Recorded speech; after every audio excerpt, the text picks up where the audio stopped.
අද කොහෙද කියලා හොයන්න නෑ. කොච්චර කැකුව තියෙනවද කියලා හිතලා බලන්න. කවන්නේ. හැබැයි මම මේ පාර්ලිමේන්තුවේ අටක මාස දිසානායක රැල්ලට විරුද්ධව ආවේ ඒ නිසා. ඊට පස්සේ ආයේ හොස්පිටල් එක වඤ්ඤා දූෂණ තියෙනවා කියලා මම ඩොකියුමන්ට් එළිය දැම්මා කියලා நலிந்த ஐயா பயப்பட வேண்டாம், சொன்னதை தான் சமரைஸ் பண்ணுறேன். இந்த ஒரு வருஷம் அடித்ததை தான் திருப்பி சமரைஸ் பண்ணுறேன். நாவே பயப்பட வேண்டாம். அன்னையான இப்படியே கதை காசை தயவு செய்தோருக்கா வந்து வடக்கு மாநிலத்தில் உள்ள பேஸ் ஹாஸ்பிட்டலையும் தெற்கில் இருக்கிற பேஸ் ஹாஸ்பிட்டலையும் கம்மியாக பண்ணி பாருங்க. நான் சொல்லையில் மற்ற தவஸ்தானமே ஹிரே தெப்பா මම හිරේගිය මගේ වෙනවටද නෑ ලෙඩ්ඩ ගැන කිරිදීල ඉන්න කොට මැරුණා. එතකොට අපේ මාව ட்ரான்ஸ் කරා ஜாழ்ப்பாணம் போதனா வைத்தியசாலையினுடைய ஊழல் உங்களுக்கு நேரடியாக கொண்டு தந்திருக்கிறேன். நீங்கள் ஒன்றுமே செய்யலை. அது பிறகு தெளிப்பலை ஆதார வைத்தியசாலையில் அக்கௌண்ட் திறக்கப்பட்டு அங்கே காசு சேர்க்கப்பட்டு அக்கௌண்ட் நம்பரோட கொண்டு தந்திருக்கிறேன். நீங்கள் ஒன்றும் செய்யலை. நான் கதைக்க விரும்பவில்லை. உண்மையாகவே சந்தோஷம். உங்களை மாதிரி ஒரு அமைச்சர் இருக்கிறதுக்கு உண்மையாகவே நான் பெருமைப்படுறேன். நான் சந்தோஷப்படுறேன். நான் உங்களோட ஜனாதிபதி ஆக்கணும்னு ஆசைப்படுறேன். இதில் இருக்கிற சகல எம்பி வேறும் வந்து தாங்க ஹாஸ்பிட்டலில் கதிரை இல்லை, கட்டில் இல்லை, அதுக்கு பிறகு டாக்டர்ஸ் இல்லை. அது இல்லைடாப்பா ஸ்ரீலங்காவில் உண்டு. ඒකයි හරි තව එකක් කියන්න 2024 ජූන් වල thank you මූලාසරුණ මන්ත්‍රතුමනි. නලින්ද අයියා එපා වෙලා ඇතිනේ මෙච්චර මට ඒක තේරෙනවා. ඒ නිසා මම ඔයාලට ගහන්න යන්නේ. මම හොඳ දෙයක් ටිකක් කියන්න යන්නේ. මම දෙමලින් කියන්න පොඩ්ඩක් කරුණාකරලා මේක අහන්න. வணக்கம். இன்றைய தினம் கார்த்திகை மாதம் எங்களுடைய தேசத்தின் தெய்வங்களை நினைத்து கொண்டு நான் உங்களுக்கு ஏற்கனவே இந்த இன்றைய தினம் சுகாதாரத்துறையிலே இந்த கடைசி கதை, அதாவது வந்து இந்த பிலிதுரு கதா மாதிரி அந்த கடைசி சமரியை பண்ணுவதில் மிகவும் சந்தோஷம். என்னென்றால் முக்கியமாக வருவோம் 2 விடயங்களை சொல்ல வரேன். நான் இந்த மருத்துவத்துறையில் இந்த கடைசி கதையை எனக்கு சொல்ல வரத்துக்குரிய எனக்கு சிறப்பு என்னென்றால், எனக்கு சந்தோஷம் என்னென்றால், முதலாவது நான் ஒரு வைத்தியர், அதில் நான் எனக்கு பெருமை. 2வது அதே மினிஸ்ட்ரியில் நானும் வேலை செய்திருக்கிறேன். உங்களுடைய மினிஸ்ட்ரியில் வேலை இருக்கிறேன். 3வது இலங்கையில் முதலாக ஒரு சிலோன் மெடிக்கல் ஸ்கூல் வந்தது. கிரீன் மெடிக்கல் ஸ்கூல் என்று சொல்லி மேனிஃபாயில் இருக்கிறது. அதனுடைய அதை விக்கிபீடியாவில் பார்க்கலாம். சாமுவேல் ஃபிஷ் கிரீன் என்று சொல்லப்படுவர் தான் அந்த முதல் ஸ்ரீலங்காவின் 1848 ஆண்டு முதல் சிலோன் மெடிக்கல் ஸ்கூல் வந்தது. ஆகவே நான் நினைக்கிறேன் அது வந்து ஒரு வரலாற்று முக்கியத்துவ இடம். அதை நீங்கள் பாதுகாத்தால் சந்தோஷம். நான் ஒரு பேச்சுக்கள் சொல்லுகிறேன். 2வது நாங்கள் எல்லாம் தமிழுள்ள மருத்துவ பிரிவால் ட்ரீட் பண்ணப்பட்ட ஆக்கள், அதையும் சொல்லிக்கொண்டு 3வது வடக்கு மாநிலத்தில் இதுவரைக்கும் உங்களுக்கு 5 சுகாதாரம் சம்பந்தமான குறைபாடுகளை சொல்லியிருக்கேன். நலிந்த ஐயா பயப்பட வேண்டாம், சொன்னதை தான் சமரைஸ் பண்ணுறேன். இந்த ஒரு வருஷம் அடித்ததை தான் திருப்பி சமரைஸ் பண்ணுறேன். நாவே பயப்பட வேண்டாம். ஜாழ்ப்பாணம் போதனா வைத்தியசாலையினுடைய ஊழல் உங்களுக்கு நேரடியாக கொண்டு தந்திருக்கிறேன். நீங்கள் ஒன்றுமே செய்யலை. அது பிறகு தெளிப்பலை ஆதார வைத்தியசாலையில் அக்கௌண்ட் திறக்கப்பட்டு அங்கே காசு சேர்க்கப்பட்டு அக்கௌண்ட் நம்பரோட கொண்டு தந்திருக்கிறேன். நீங்கள் ஒன்றும் செய்யலை. அதுக்கு பிறகு மறுபடியும் பொயின்பெட்ரோ வைத்தியசாலையில் 400 லட்சம் 388 லட்சம் ரூபா காசு அதையும் கொண்டு வந்து நான் உங்களுக்கு அக்கௌண்டோட கொமர்ஷியல் பேங்கில் அக்கௌண்ட் ஓப்பன் பண்ணப்பட்டு 2021 ஆண்டு ஆடிட் செய்யப்பட்டு வைத்தியர் கேதீஸ்வரன் அந்த காசை கொண்டு போய் கொமர்ஷியல் பேங்கில் போட்டிருக்கார். இருந்த ஜிஎம்ஓஏ செக்ரட்டரியின் அண்ணா கமலம் பில்டர்ஸுக்கு தான் கண்ட்ராக்ட் கொடுத்துருக்கணும். கவர்மெண்ட் கண்ட்ராக்ட் இல்லை, ஹாஸ்பிட்டலுக்குள்ள கட்டியிருக்கு. நான் ஆகவே பழைய கதைகளை எடுத்து பாருங்க, அது உண்டு. அதுக்கு பிறகு மறுபடியும் சாவச்சேரி ஆதார வைத்தியசாலை உங்களுக்கு நான் சொல்லவே தேவையில்லை. நான் கதைக்க விரும்பவில்லை. உண்மையாகவே சந்தோஷம். உங்களை மாதிரி ஒரு அமைச்சர் இருக்கிறதுக்கு உண்மையாகவே நான் பெருமைப்படுறேன். நான் சந்தோஷப்படுறேன். நான் உங்களோட ஜனாதிபதி ஆக்கணும்னு ஆசைப்படுறேன். அது இந்த மனசில் இருக்கிற கனவு. நாங்கள் ஒர்க் பண்ணுவோம் அதுக்கு. இப்போ 2025 30 39 வருஷம் இருக்கு. ஸோ நாங்கள் ஜனாதிபதி ஆக்கிறதுக்கு ஆசைப்படுறோம். உண்மையாகவே நல்ல ஒரு மனிதன். சுகாதாரத்துறையில் போய் பிரச்சனைகளை கதைக்கக்கூடிய ஒரு மனிதன். மற்றது அந்த எங்களுடைய வடக்கு மாநிலம் நான் எனக்கு என்ன சரிப்பட்டால் இதில் இருக்கிற சகல எம்பி வேறும் வந்து தாங்க ஹாஸ்பிட்டலில் கதிரை இல்லை, கட்டில் இல்லை, அதுக்கு பிறகு டாக்டர்ஸ் இல்லை. அது இல்லைடாப்பா ஸ்ரீலங்காவில் உண்டு. அதை போய் இல்லை என்று சொல்லி பிரியோசனம் இல்லை. அது இல்லை, அது எல்லாருக்குமே தெரியும். இங்கே ஒன்றுமே இல்லைன்னு தெரியும். இல்லைன்றத அரசாங்கத்தை அவங்க எடுத்திருக்கிறாங்களா, நாங்கள் எப்படியாவது சப்போர்ட் பண்ணத்தான் பார்க்கணும். சும்மா இருக்கிற சுகாதார அமைச்சருக்கு போய் இல்லை இல்லை இல்லைன்னு இப்படியே முழு பேரும் வாசிச்சா அந்த பக்கம் டாக்டர் மேட்டர் லிஸ்ட் ஒன்று போட்டிருக்கு, இருக்குன்னு வாசி கொண்டிருக்கிறாங்க. ஆனால் உண்மை என்னென்னா கஷ்டம், ஒரு கஷ்டப்பட்ட நிலையில் தான் நீங்கள் சுகாதார அமைச்சர் எடுத்திருக்கிறீர்கள். ஆகவே அந்த விதத்தில் நான் உங்களுக்கு 100% சப்போர்ட் பண்ணுவேன், அதில் எந்த சந்தேகமும் வேண்டாம். அந்த மலரவன் ஐயாவினுடைய நேஷனல் ஐ ஹெல்த் பாலிசியை நான் அஜென்மெண்ட் மோஷனாக கொண்டு வந்திருக்கிறேன். தயவு செய்து அதையும் ஒருக்கா பாருங்க உங்களால் முடிஞ்சால். அதை விட வடக்கு மாநிலத்தில் அந்த நர்சிங் ஸ்டாஃபுக்கு வந்து அதை பிளான் பண்ணப்பட்டு நான் உங்களோட ஏற்கனவே கதைச்சிருக்கிறேன். நான் என்ன சொல்கிறேன் என்றால் எங்களோட சுகாதார அமைச்சர் அவர்களே, ஒரு ஸ்டாஃபை நாங்கள் கஷ்டப்படுத்தி ஒரு நாளுமே வேலை வேண்டியலாது. ஒரு ஸ்டாஃபை நாங்கள் அதை தான் ஒரு நல்ல ஒரு அட்மினிஸ்ட்ரேட்டருக்குரிய ஆளாக்கு. நான் எந்த ஹாஸ்பிட்டலில் வேலை செய்தாலும் எனக்கு இருக்கிற ஸ்டாஃபை கஷ்டப்படுத்துகிறேன் இல்லை, அவங்கள நான் எப்போவுமே சந்தோஷப்படுத்தி தான் அவங்கள்ட்ட ஒரு வேலை எடுக்க வலிக்கிறேன். நானாவே வடக்கு மாநிலத்தில் அந்த மாகாண சபையில் இருக்கிற வேலைகளையும் பாருங்க. அதை விட சுதேச மருத்துவ வைத்தியர்கள் 2000 இதெல்லாம் கதைச்சது, இவ்வளோ காலம் கதைச்சதை சமரைஸ் பண்ணுறேன் உங்களுக்கு. நான் சுதேச வைத்தியர்கள் அவை கொஞ்சம் கருணை எடுக்கண்டா, நாங்களும் டாக்டர்ஸ் நீங்களும் டாக்டர்ஸ், இப்போ நாங்கள் வைத்தியர்கள் என்று சொல்லி தெரிகிறோம். ஆனால் டாக்டராக பாஸ் அவுட் பண்ணி போட்டு சுதேச வைத்தியத்துறை அவங்க இப்போ டீச்சராக தெரியுறாங்க. அது எங்களுடைய ஃபெயிலியர். அது we have done it. எங்களுடைய முதல் இருந்த அரசாங்கங்களுடைய ஃபெயிலியர். ஸோ டைம் எடுங்கோ, அதுக்கு ஆறுதலாக டைம் எடுத்து அதுக்கு ஒரு மாஸ்டர் பிளானை போட்டு please do it, we'll do the maximum support. அதை விட அந்த ஹோமியோபதி மெடிசின் சம்பந்தமாக வழக்கு போடப்பட்டிருக்கிறது.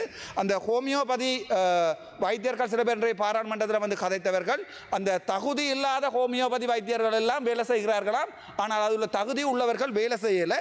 ஸோ அந்த வழக்கை நீங்கள் மறுபடியும் போட்டு என்னை பொறுத்த வரைக்கும் நீங்கள் ஒரு நல்ல ஒரு மனமுள்ள மனிதன். ஆகவே சில விடயங்களை இப்போ நான் உங்களுக்கு அட்வைஸ் பண்ணலாது ஏனென்றால் நான் சாதாரணமான ஒரு வைத்தியர், மெடிக்கல் எம்எஸ்சியும் முடிக்கல, ஆனால் நீங்கள் ஒரு அமைச்சர். ஆகவே சில விடயங்களை லாங் டேர்மாக பிளான் பண்ணுங்க.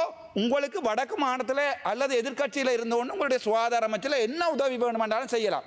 எதிர்கட்சியில் இருந்து என்ன உதவி வேணுமென்றாலும் செய்யலாம், ஒரு கனிவான வேண்டுகோள். அதை விட இந்த டிஜிட்டலைசேஷன், நான் கூட பேராதனை வைத்தியசாலைக்கு வந்து 2022ஆம் ஆண்டு south east Asia award for digitalisation doctor Arjuna Thilakar இருக்க ஒரே ஒரு வைத்தியசாலை ஸ்ரீலங்காவில் பேராதனியா, நான் தான் எம்ஓ பிளானிங், நான் என்னுடைய ரூமில் தான் செய்தது. உங்களுக்கு தெரியுமோ தெரியல. ஆகவே அதை கொஞ்சம் வடக்குமா எல்லா மாகாணத்தையும் கொண்டு போங்க. என்னடா நீங்கள் ஒரு அமைச்சர், என்ன தெரியும் உங்களுக்கு பயங்கர பிஸி இருக்குது, நீங்கள் ஏலாது, ஐ கேன் அண்டர்ஸ்டாண்ட்.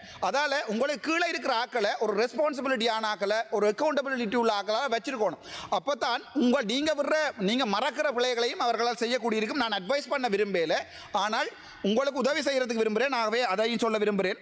அதை விட களுத்துறை வைத்தியசாலை உங்களோட வைத்தியசாலை, அதே நேரத்தில் பார்த்தீங்கன்னு சொன்னால் வடக்கு மாநிலத்தில் இருக்கிற வைத்தியசாலை இந்த வைத்தியசாலை அன்னையான இப்படியே கதை காசை தயவு செய்தோருக்கா வந்து வடக்கு மாநிலத்தில் உள்ள பேஸ் ஹாஸ்பிட்டலையும் தெற்கில் இருக்கிற பேஸ் ஹாஸ்பிட்டலையும் கம்மியாக பண்ணி பாருங்க. நான் சொல்லையில் அது பெட்டர் இது பெட்டர்னா, இப்போ களுத்துறை வைத்தியசாலையில் லிஃப்ட் இருக்குது, வடக்கு மாநில வைத்தியத்தில் எங்கேயாவது ஒரு இடத்துல ஒரு லிஃப்ட் இருக்கா, ஒரு கம்மியாக பண்ணி தான் நான் சொல்கிறேன். இப்போ அதுக்காக நான் சொல்கிறேன் நீங்கள் வந்து வடக்கில் வேலை செய்யுங்க, வடக்கில் வேலை செய்யுங்க. ஆனால் கொஞ்சம் திங்க் பண்ணுங்க. ஏனென்றால் நீங்கள் எல்லாம் நினச்சின, இப்போ நான் வந்து தெற்கில் சகல மக்களுடைய மனத்திலையும் வாழ்றேன். இன்றைக்கு நான் அந்த எலெக்ஷன் கேட்கிறேன்றாலும் தக்குனை எலெக்ஷன் கேட்க முடியும் என்னால் சவுத்தில். ஆகவே உங்களுடைய ஒரு அன்பான வேண்டுகோள். அதை விட ட்ரிங்கோ வைத்தியசாலையில் இது வந்து நான் சொல்ல ஆசைப்படையில் உங்களை கஷ்டப்படுத்த விரும்பல. ட்ரிங்கோவில் வந்து இப்போ இது இல்லை, இது மோச்சுவரியில் இருக்கிற அந்த கூலர்ஸ் ஒன்றுமே வேலை செய்யலை. ஆகவே அதை கொண்டே பொடியை கொண்டே 40-50 கிலோமீட்டர் தள்ளி தான் வைக்கணும். எங்களுடைய சபாநாயகருடைய வைத்தியசாலை தான் ட்ரிங்கோ வைத்தியசாலை. நான் இப்போ ஒவ்வொரு வைத்தியசாலையை சொல்ல விரும்பலை என்றால் உங்களுக்கு ஒரு பேசிக் ஸ்டடி ஒன்றை செய்ய தெரியணும். So you have to do it. Our responsibility is to support you. அதால நாங்கள் உங்களை 100% சப்போர்ட் பண்ணுவோம். சரி, நான் ஒரு சில விடயங்களை 6 நிமிஷம் போயிருக்குது, ஒரு சில விடயங்களை சிங்களத்திலையும் கதைக்க ஆசைப்படுறேன். நான் இந்த விடயங்களை கதைக்கிறதுக்கு வந்து இது வந்து எங்களுடைய சுகாதாரத்துறை, இப்போ நான் வந்து மற்றவர்கள் மாதிரி சொல்ல விரும்பல. ஒவ்வொரு ஹாஸ்பிட்டலையும் அந்த குறை இருக்குது இந்த குறை என்று அது அமைச்சருடைய வேலை. அவங்க போட்டு සිංහලෙන් කතා කරන්න යන්නේ. අපි ඉගෙන ගන්න කාලේ අපිට අපේ සිරිදරන් සර් පවා සර්ලා කියනවා ඔන්න මේ පොලිටිෂියන් මෝඩියෝ ආවිල්ලා කියනවා අර හොස්පිටල් එක උසස් කරන්න මේ හොස්පිටල් එක උසස්. අපි ඉගෙන ගන්න කාලේ hina වෙප එකක්. මට දැන් තමයි තේරෙන්නේ මේ පොලිටිෂියන්ස්ලාට කොච්චර මොළ නැද්ද කියලා. ඇත්තම මේක තමයි කතාව. මම ඔයාලට සපෝට් එකක් දෙනවා මේකෙන්.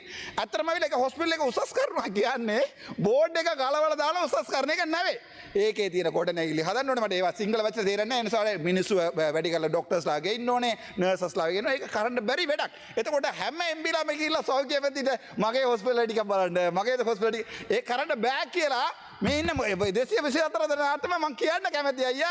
ඒක කරන්න බෑ. තමන්ට ගිහිල්ලා ඡන්ද ගන්න ඕනේ කියලා තමන්ගේ පළාතේ ඉන්න එක බේස් හොස්පිටල් එක ටයිප් එක ටයිප් B කරනවා. ටයිප් B එක ටයිප් A කරනවා. ඊට පස්සේ DGH කරනවා. යකෝ ඔක්කොම ටික මේ නැෂනල් හොස්පිටල් කරලා දාමු. ඊට උඩින් යන්න බෑ කොහොමවත්. ඔක්කොම ටික බෝඩ් එක දාමු. National hospital Puttalam, national hospital Chavakachcheri, national ඒක කරන්න බෑ. මට ඒක තේරෙනවා. ඒ නිසා කරුණාකරලා ඔයාගේ පිළිතුරු කතා කියන්න. හොස්පිටල් එක උසස් කරනවා කියන්නේ අවුරුදු 10ක් යන වැඩ කියලා. ඒක කරුණාකරලා ඔයාලා කට්ටියට කියන්න අපේ උන්නත් කියන්න. ඒකයි එකම කතාව. තව එකක් කියන්න යන්නේ අයියා. මම දැන් ආණ්ඩුවට නෙවෙයි සිංහල ජනතාවටත් විරුද්ධ වැඩ එකක් කරලා තියෙනවා. ඒක තමයි මගේ තාත්තාව නැති වෙච්ච කතාව. මගේ තාත්තා ඇත්තටම 1966 ඉඳන් 83 වෙනකම් පොලිසිය වැඩ කරලා 89 ඉඳන් කොටිය වැඩ කරා 2009 වෙනකම්. මගේ තාත්තා තමයි එකපාරක් කිල්නොච්චි වෙලා අවිල්ලා මේ මිනිමරලා දාලා තියලා යනකොට මන්නාරම් වල තාත්තා තමයි ගෙනල්ලා සාවචිර වලට දුන්නා.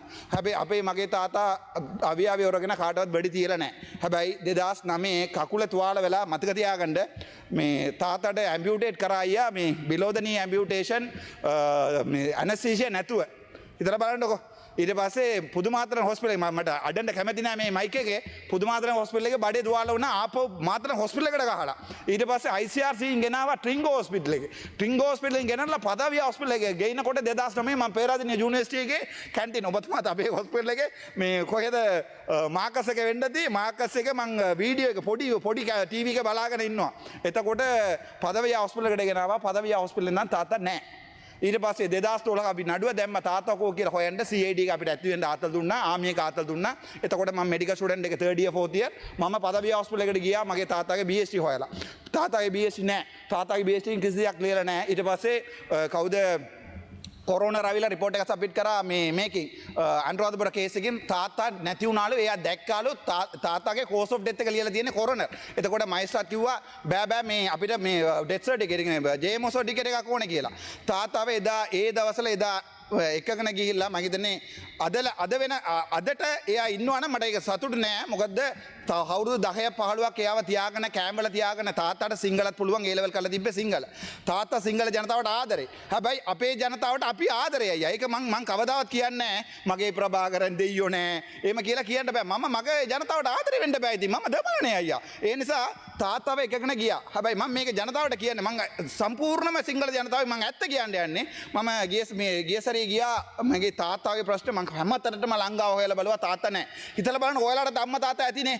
එතකොට වෛරයක් එනවනේ මගේ තාත්තා කෝ කියලා. ඔයාලට කොටි වුණාට මට මගේ තාත්තා. ඒක මතක තියාගන්න. ඒ නිසා මම ගිහිල්ලා ICJ එකයි ICC එකටයි කම්ප්ලයින් එකක් දැම්මා මගේ තාත්තව හොයලා දෙන්න කියලා. මම අතනින් ගිහිල්ලා මම සාක්ෂි දුන්නා මගේ තාත්තා නැහැ කියලා. අනුරාධපුර මැජිස්ට්‍රේට් දැන් කියනවා කෝ කියලා දන්නේ නැහැ කියලා. මම මේක සිංහල ජනතාවට කියන්න ඕනේ. සමහර වෙලාවට සිංහල ජනතාව පස්සේ මේක දැනගත්තොත් මේ බලන්නකෝ අපේ විරුද්ධව මෙයා වැඩ කරලා හැබැයි අපේ සිංහලෙන් ලස්සනට කතා කරලා අපේ රවට්ටුවා කියලා කියන්න පුළුවන්. ඒ නිසා මට දැනගන්න ඕනේ මට තාත්තා කෝ කියලා. අඩුමගාන තාත්තා මරලා තිබ්බා නම් අද මම ආවිල්ලා මේක හින්නවා කියන්නේ මේ සිංහල කතා කරන්න පුළුවන් කියන්නේ මගේ තාත්තා නිසා. තාත්තා තමයි මට කියලා දුන්නේ සිංහල. හැබැයි අද නෑ අද කොහෙද කියලා හොයන්න නෑ. කොච්චර කැකුව තියනවද කියලා හිතලා බලන්නකෝ. කවන්නේ. හැබැයි මම කවුරු මාව මරලා දැම්මොත් මගේ තාත්තා වෙනකොට මම පෙනී හිටිනවා. ඒක එකයි. හරි. තව එකක් කියන්න. 2024 ජූන් වල මාව අයින් කරගත්තා. ඇඩ්මින් පෝස්ට් එක GMO ස්ට්‍රයික් කරලා මාව ඇඩ්මින් කරා හිරේ දැම්ම දවස් 10කට එකයි මම හිරේ ගියේ. හිරේ ගියේ මන්නාරම හොස්පිටල් එකේ අම්ම කෙනෙක් මැරලා ඉන්නවා කියලා රාහට බලන්න ගිය නිසා. අද වෙනකන් ඕගොල්ලෝ මට මොනවද කරලා තියන්නේ? මට මාව දවස් 10කට හිරේ දැම්මා. මම හිරේ ගියේ මගේ වෙනවටද? නෑ ලෙඩ කෙනෙක් කිරි දීලා ඉන්නකොට මැරුණා. එතකොටම අපේ මාව ට්‍රාන්ස්ෆර් කරා චාවචරි හොස්පිටල් ඉඳන් මේකේ කවුද කලින් හිටපු ඇමති කවුද මේ කේලිය රම්බු කළ නෑ කේලිය රම්බු කළ වෙන්න බෑ මේ කේලිය රම්බු කළ හරිද? එතකොට මම මාව පේරාදෙනිය දැම්මා. පේරාදෙනිය දාලා ඉවරලා මං එක දවසක් අම්ම කෙනෙක් මැඩුවා කියලා හස්බන්ඩ් මට කතා කරා මගේ වයිෆ් මරුණා බබාට කිරි දෙනකොට කියලා. එතකොට මං රැයට ගිහිල්ලා මන්නාරම හොස්පිටල් එකක බැලුවා. බලපු ගමන් රැයට රාජකාරිය බාධා කිරීම කියලා දවස් 5ක් හිරේ. පළවෙනි සැරේ මම මේ පාර්ලිමේන්තුවේ අන්ඩ්‍රෝ මාල්ස් දිසානායකගේ රැල්ලට විරුද්ධව ආවේ ඒ නිසා. ඊට පස්සේ ආයේ හොස්පිටල් එක වංජා දූෂණ තියෙනවා කියලා මම ඩොකියුමන්ට් එළිය දැම්මා කියලා දවස් 14 හිරේ. මතක තියාගන්න ඒ වෛරයි තමයි මේ පාර්ලිමේන්තුවේ කතා කරන්නේ. හැබැයි ඒ කාලේ ඔයගොල්ලෝ මට මොකද කරන්න තිබ්බේ? BOP කරන්න තිබ්බා. මම දවස් 10 හිරේ BOP ගාලා නෑ ඉංගොරි වට්ටම් ගත්තා. දැන් අවුරුද්දක් ඔයගොල්ලෝ ඉංගොරේ කරාද? නෑ ලැජ්ජයි. මම මේ පාර්ලිමේන්තුවේ ඉන්නත් කැමති නෑ. මේ රට ඉන්නත් කැමති නෑ. මං යනවා කොහොම හරි මේක දාලා. ඒක හේතුව ඒ කාලේ ඕගොල්ලෝ මට VOP ගාලා තිබ්බාට මේ නඩුව නෑ. දැන් ඕගොල්ලෝගේ ඒජි ඇවිල්ලා කියනවා මම තාම සර්විස් එක ඉන්නවා කියලා. කොහමද අයියා මං දවස් මාස එකමාරක් හොස්පිටල් ආවේ නැත්තම් BOP ගෙව්වේ නැතේ ඇයි? අද වෙනකල් මාස 3ක් පඩි දැම්මා. අයියා ඇත්ත කියන්න. මං කවදාත් මේ පාර්ලිමේන්තේ යනකොට අර ජරා MB කියලා විදියට යන්න බෑ මට. මං ඔබතුමාට අවිල්ලා කතා කරලා ඒ සල්ලි ආපහු දැම්මා. එතකොට සල්ලිත් ගෙවන්න නැතුව මට සල්ලිත් දාලා ඊට පස්සේ VOP ගහන්න නැතුව ඒ නඩුව තියෙනවා. දැන් ඒ නඩුව ආණ්ඩුව පාවිච්චි කරනවා මාව එළියට දාන්න. ඔබතුමාට අදටත් පුළුවන් මට VOP ගන්න. අයි මම මාසේ එකමාරක් හොස්පිටල් ආවේ නැහැ. අයි මට VOP ගෙවුවේ නැද්ද? දේශපාලනය කරන්න එපා අයියා. මට මේ පාර්ලිමේන්තුවේ ගොඩක් දවස් ඉන්න ඕනේ කියලා මට ඕමනාවක් නැහැ. හැබැයි ඉන්න දවස වෙනකම් මම කෙලින් වැඩ කරනවා. ඔයා මගේ හැටිය දන්නවා හොඳට. ඉන්න දවස් වල වෙනකම් මම ඇඩ්මින් වැඩ කරා. ඇඩ්මින් හැමදාම පාර්ටිය දානකොට අපිට කොලෙජ් එක සෙෂන් තියෙනකොට අහලා බලන්න ඇඩ්මින්ලාට කාටද මේ බාර් එක බාර දෙන්න කියලා. බාර් එක බාර දෙන්න මට එක දවසක් වත් එක බෝතල් වත් උසට නැතුව ආගේ කඩම් කරලා ගිහලා ආපහු දීලා තියෙනවා. හැබැයි ඒ තරම් තමයි මම වැඩ කරලා තියෙන්නේ. මෙහි ආවට පස්සේ ඔයගොල්ලෝ මොකද කරන්නේ? මාව ඉතින් හොරු කිව්වා. ඔයාගේ අල්ලපු පුටුවේ ඉන්න එක්කෙනා මාව පිස්ස කිව්වා. රිදෙන්නේ නැද්ද? රිදෙන්නේ නැද්ද? ඒ නිසා තමයි මම අද ජනාධිපති මුණ ගැසුණා. මංගේ ජනාධිපති එන්න කියලා අද කතා කරා. ශ්‍රී ලංකාවේ දිනයට ජනාධිපති කිව්වා සහයෝගයක් දෙන්න කියලා. මං කිව්වා මේ ජනාධිපතිතුමා ඒක අනිවාර්යෙන් කරන්න ඕන දෙයක්. මම මේක අද පාර්ලිමේන්තුවේ කතා කරොත් ඔබතුමාගේ ඇඩ්වර්ටයිස්මන්ට් එකට වඩා හොඳට යනවා කියලා. ඒ නිසා මම ඒකට කැමැති. මම ඔයාලටත් කැමැති. මට තියෙන ලොකුම ප්‍රශ්නේ තමයි දැන් දේශපාලන විදිහට මේක පාවිච්චි කරන්නේ ඇයි? දැන් අපි ඇවිල්ලා දේශපාලනයේ පක්ෂ එකක් නෑනේ. යෙලෝ ලයින් එක වාහනේ නැවතුවා කියලා අරස් කරලා දැම්මා මේ පොලිසිය. හැබැයි හාමතුරු ගැන පොලිසියට ගහලා දිනනවා. පුදුබිලිම උසගෙන ගිහිල්ලා තියලා දිනනවා. මේක තමයි මේ රටේ. ඒ නිසා තමයි අපි හිතන්නේ මේක අපේ රටට අපිට ජීවත් වෙන්න කැමති නෑ කියලා. නැත්තම් අපිට වෛරයක් නෑ සිංහල ජනතාවත් එක්ක. හිතලා බලන්නකෝ මම පොලිසියට ගහලා තිබ්බම මේ වෙලාවට ඉවරයි. ඒක තමයි කියන්නේ මේ රටේ ජනාධිපති කියනවා මේ සිංහල නෑ බුද්දිස්ට් නෑ හින්දු නෑ අපි ඔක්කොම එකයි කියලා ඒක කටින්. ඒක කටින් නැත්නම් වෙන දැනකින්. හැබැයි අපි කියන්නේ අපේ පපුවේ තියෙන ඒ වගේ එකක් නැහැ. අපි කවදාවත් කියන්නේ අපි දෙමළ. අපි හින්දු. හැබැයි අපි ආදරේ ඔයාලට. ඔයාලා කියනවා නෑ නෑ මොකුත්ම නෑ කියලා අපිට වෙඩ දෙනවා. දැන් ක්ලීන් ශ්‍රී ලංකා බලන්න එක දෙමළ පුත්කලයා ඉන්නවද? උත්තර කොච්චර වංජා දූෂණය කරලා ගැව්වාද? ඔයගොල්ලෝ එකක්වත් අල්ලුවාද? නෑනේ. හරි කමන්නේ. අපි ડોක්ටර්ස්ලාගේ පර්මිට් එකට යක්. මට උත්තර දෙන්න සෞඛ්‍ය ඇමතිතුමා. අපි SL ග්‍රේඩ් එක මොකද්ද? SL grade 2 MO කෙනෙක්. කන්සල්ටන්ට් ලාගේ SL grade එක මොකද්ද? SL grade 3. අපිට වාහනයක් නැහැ, පොමිට් නැහැ. හැබැයි ඔය AGL GL SL grade එක මොකද්ද? කිසි grade එකක් නැහැ. එක්කෝ SL grade 1 නැත්නම් බිඳුවයි. හැබැයි ඒගොල්ලෝට වාහනය දෙනවා. අයියා හිතලා බලන්න. අපි වගේ කට්ටිය මේ රට දාලා ගියොත් මට යන්න පුළුවන්. අද ගිහිල්ලා අසයිලම් ගන්න පුළුවන් මට ඕන රටකට. හැබැයි මම මරණොත් ගමන් නැහැ කියලා එන්න ඔන්න ෆයිසල් කිව්වා මම ඒ වචනේ කියන්න කැමති නැහැ යන පාරනේ මම ඔයා කපලා කොටලා දානවා කියලා මාව කපලා කොට දාන්න අමාරුයි අපි ගිහිලා ජනාධිපතිතුමාට කතා කරනවා මිනිස්සු රවට්ටනවා හැබැයි මට මාර දුකයි මේ ඇතුලේ අඩුම ගන්න ડોක්ටර් කෙනෙකුට පර්මිට් එකක් දෙන්න බැරියයි දැන් සාමාන්‍ය යුරෝප් ගියාම ඒගොල්ලෝට ගන්න පඩිය ලක්ෂ 40යි මම දැන් ගියොත් එම මේ යුරෝප් වල මට වැඩ කරන්න පුළුවන් නැත්තම් රැක්බා එක්සෑම් එකක් ලියවුවොත් මට ගිහලා කෝටියයි මාස පඩියක් ඕස්ට්‍රේලියාව වල අයියා දන්නවා royal Australian college of medical administrators අපිට යන්න බැරිද රැක්මා ගියොත් හැබැයි ඩොකාලා ඔක්කොම පයින්නවා මේ රට ඒ නිසා කරුණාකරලා මේ මන්ත්‍රීතුමාලා අහනවා වගේ අපේ හොස්පිටල් මෙහෙම උස්සන්න අපේ හොස්පිටල් මෙහෙම උස්සන්න අපි අනේ පුළුවන් නම් කරුණාකරලා ගැසට් එකක් දාන්න හෙට ඉඳන් හැම හොස්පිටලෙම නැෂනල් හොස්පිටල් කියලා ඉවරයි නේ ඔයාලට හෙට ඉඳන් කිසි ඔළුවක එකමක් නැහැ කියන්න ඔයාලගේ නැෂනල් ඔයාලගේ නැෂනල් ඒ නිසා මේ අපේ අපි ඉගෙන ගන්නකොට අපි සාමාන්‍යයෙන් ආවනවා මේ මොළ නැති පොලිටිෂියන් කියලා හැබැයි මම ආවට පස්සේ තේරුණා ඒ වගේ ඉල්ලීමක් ඔයාලට කරේ නැහැ මම ඔයාට සාධාරණ ඉල්ලීමක් කරන්නේ ඔයාට ඔයාගේ අමාත්‍යාංශයෙන් උතුරේ හරි නගින හිරේ යම්කිසි වැඩ කරන්න තියෙනවා නම් අපි වැඩ කරලා දෙන්න. Thank you so much බොමස්.